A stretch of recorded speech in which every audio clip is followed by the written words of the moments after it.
High, আমি mister Myoko. চলো নতুন গল্প বলি। আজকে শোনাবো আমার কলেজ জীবনের গল্প।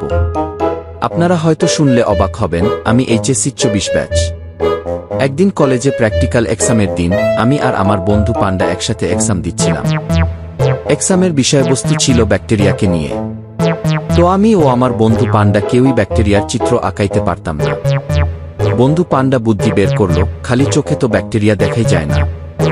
স্যার এসে যখন জিজ্ঞাসা করলো যে তোমাদের ব্যাকটেরিয়া চিত্র কোথায়, তো আমরা বললাম খালি চোখে তো ব্যাকটেরিয়া দেখাই যায় না।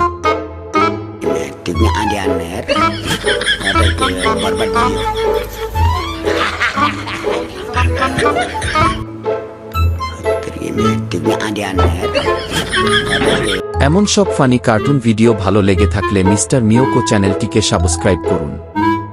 লাইক, কমেন্ট, শেয়ার করতে ভুলবেন না।